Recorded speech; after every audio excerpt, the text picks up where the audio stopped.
Em 2005, um filme chegou aos cinemas e deixou muita gente de cabelo em pé. A premissa era assustadora. E se um caso de possessão demoníaca fosse parar num tribunal de verdade? Pois é, hoje a gente vai desvendar a história por trás de O Exorcismo de Emily Rose.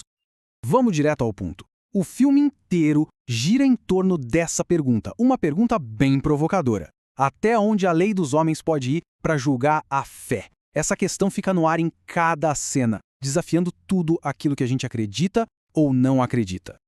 A premissa já começa com impacto, né? É chocante e prepara o terreno perfeitamente. Uma jovem morre em circunstâncias, assim, aterrorizantes. E a pessoa que estava tentando ajudar, um padre, agora está no banco dos réus, respondendo por assassinato.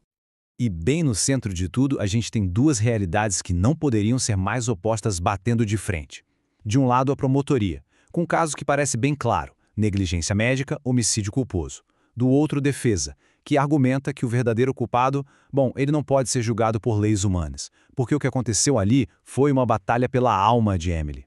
E para deixar tudo ainda mais interessante, quem assume a defesa do padre é Erin Brunner, uma advogada brilhante, mas completamente cética, ateia. Para ela, no início, esse caso é só mais um degrau na carreira. O que ela não imagina é que, ao defender o padre, ela vai ter que encarar os limites da sua própria descrença.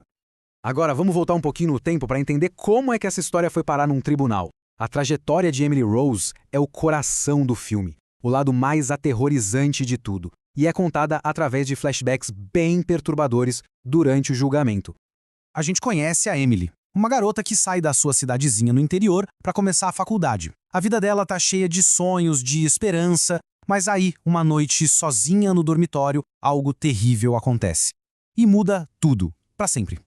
O que começou com uma alucinação assustadora no quarto da faculdade, logo se transformou em algo muito mais sinistro. Os médicos simplesmente não conseguiam explicar as convulsões violentas, as contorções do corpo dela. A ciência não tinha resposta. E a família de Emily, que era muito religiosa, decidiu procurar ajuda em outro lugar. E foi essa decisão que selou o destino de todo mundo. Desesperada, a família foi atrás da igreja, que acabou autorizando um exorcismo. O padre Richard Moore assumiu a tarefa, acreditando piamente que estava travando uma batalha pela alma da Emily. Mas, como a gente sabe, o ritual terminou da pior maneira possível. De volta ao tribunal, o palco está montado para um dos debates mais antigos da história da humanidade. A sala do júri vira literalmente um campo de batalha entre a ciência e a fé. Duas maneiras completamente diferentes de enxergar o mundo. O dilema é muito claro. Para a promotoria, a resposta está na ciência. Emily sofria de uma condição médica séria, talvez epilepsia, talvez psicose, e o padre a impediu de buscar o tratamento correto. Já para a defesa, a ciência era inútil nesse caso. Eles precisavam convencer o júri de que a possessão demoníaca não era só uma lenda, mas uma possibilidade real. Enquanto a Erin Brunner apresenta os argumentos de defesa do padre Moore, ela mesma começa a passar por umas situações bem estranhas, coisas que ela não consegue explicar. Aquele cinismo todo do começo, ele começa a desmoronar. O caso deixa de ser só um trabalho, sabe? Vira uma jornada pessoal que abala as estruturas de tudo o que ela acreditava, ou melhor, não acreditava. E é exatamente aqui que o filme vai além do terror comum. O que muita gente nem imagina é que o roteiro não é pura ficção. Não mesmo. A história aterrorizante de Emily Rose foi inspirada em eventos reais e que foram igualmente trágicos. O nome real por trás da ficção é Anneliese Michel. A vida e principalmente a morte dela, lá na Alemanha dos anos 70, foram a base para tudo que a gente vê no filme. O caso dela também foi super controverso, gerou um debate enorme sobre fé, doença mental e de quem era a responsabilidade.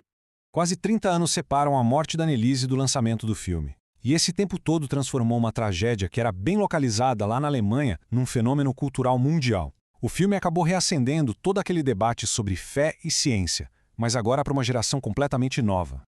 Apesar de ser um tema super pesado e baseado numa história real, o filme foi um sucesso gigantesco e hoje em dia ele é considerado um clássico moderno do terror. E olha que curioso, ele foi feito com um orçamento de apenas 19 milhões de dólares. Para os padrões de Hollywood, isso é bem pouco. Ninguém estava esperando um blockbuster. Mas aquela mistura única de filme de terror com drama de tribunal, nossa, pegou o público de um jeito totalmente inesperado. Foi um sucesso de bilheteria e de crítica. E o reconhecimento da indústria veio com tudo. Ganhar o prêmio Saturno de melhor filme de terror em 2005 colocou O Exorcismo de Emily Rose lado a lado com outros clássicos do gênero. Foi a consagração garantindo seu lugarzinho na história do cinema. Mas o que faz esse filme ser tão memorável, afinal? É justamente essa combinação. Ele não é só um filme de susto. É um drama de tribunal super inteligente, um suspense psicológico que te deixa pensando. E o mais assustador de tudo é saber que ele está ancorado numa história real. No final, o filme não entrega nenhuma resposta fácil. Muito pelo contrário. Ele nos deixa com uma pergunta. Uma pergunta que continua ecoando na cabeça muito tempo depois que os créditos sobem. Onde é que a gente traça a linha? Onde termina a doença mental e começa a crise espiritual? É uma pergunta que desafia as nossas certezas sobre o mundo que a gente vê e sobre aquele que a gente não vê. Obrigado por acompanhar esta análise.